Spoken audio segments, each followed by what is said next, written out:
Mr. President, are you going to extend Title 42? We'll have a decision on that soon. What did President Zelensky tell you about the... More countries of vaccination will impact the fight against COVID here? What did President Zelensky tell you about Somebody asked about the vaccine.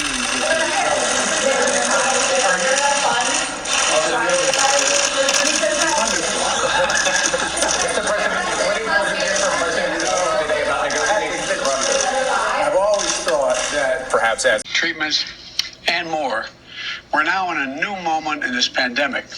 Does not mean that COVID-19 is over. It means that COVID-19 no longer controls our lives. That's what it means. Cases are ticking up as we thought they might. But now, thanks to the foundation we've laid, America has the tools to protect people, all people. And, as we've done from day one, my administration is making it easier than ever for Americans to access these tools. Today, I'm announcing the launch of COVID.gov, a one-stop shop where anyone in America can find what they need to navigate the virus. Free vaccines and boosters, free at-home tests, high-quality masks, and for the latest information about the level of COVID-19 spread in your community, you can get that immediately. Now, you'll also be able to find our new Test to Treat locations, which I announced in my State of the Union address. These are pharmacies and other places in your neighborhood where you can get tested, and if you're positive, you can get life-saving treatments all in one stop. We've already stood up 2,000 test and treat sites across the country. We're also we have nearly 200 sites just to serve military families and veterans communities as well. We've done what we've done throughout the pandemic. We've ensured these locations are the hardest hit, hardest to reach communities as well. The bottom line, no longer will Americans have to scour the internet to find vaccines, treatments, tests, or masks. It's all there. And just go visit covid.gov.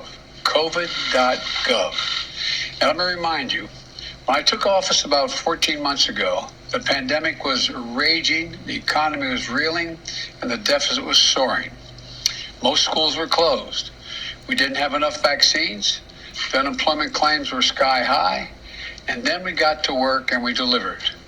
Enough vaccines for every American months ahead of schedule. Effective treatments, at-home tests that are free and accessible.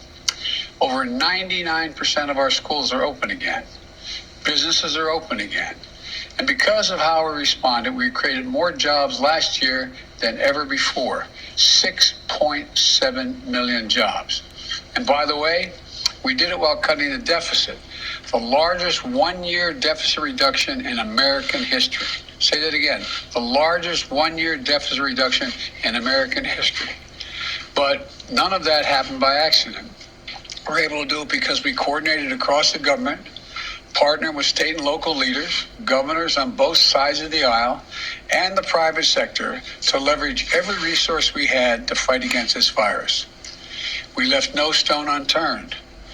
And we were able to do it because Congress worked with us and provided us the necessary funding. But now, just as we've reached a critical turning point in this fight, Congress has to provide the funding America needs to continue to fight COVID-19. We're already seeing the consequences of congressional inaction. The monoclonal antibody, take monoclonal antibodies, for example. They've helped save lives. This isn't partisan, it's medicine.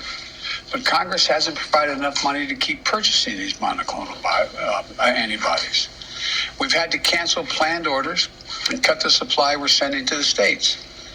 Without more funding, we'll start to run out of them by the end of May. We've also had to scale back our plan to purchase more preventive therapies for Americans who are immunocompromised. Critical tools to protect the most vulnerable among us. Without more funding, we risk running out of the supply by this fall. The same is true of testing.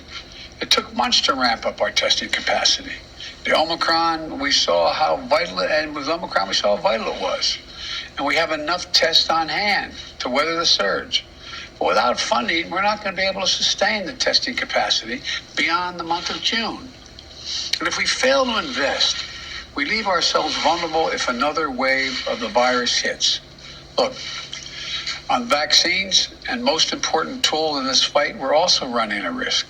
Yesterday, the Food and Drug Administration, the FDA, and the Center for Disease Control and Prevention, the CDC, authorized the fourth shot for those 50 years and older. We know boosters are critical to providing an additional level of protection. That's why I plan to get my second booster today, right here after I'm done speaking. To get our lives back, we're summoning every ounce of American resilience, pulled every lever of our government, called upon the goodness, decency, and patriotism of American people. Together we turned an unthinkable pain into an extraordinary progress and purpose. Americans are back to living their lives again. We can't surrender that now. Congress, please act.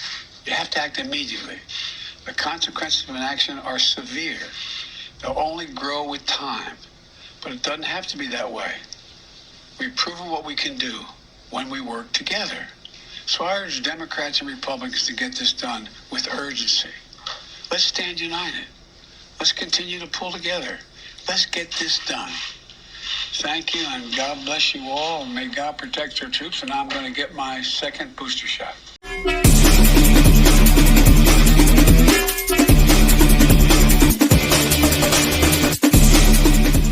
For coming back to my channel, please don't forget to subscribe and share this video, and I hope to see you in the next video. Have a great day, everybody. God bless.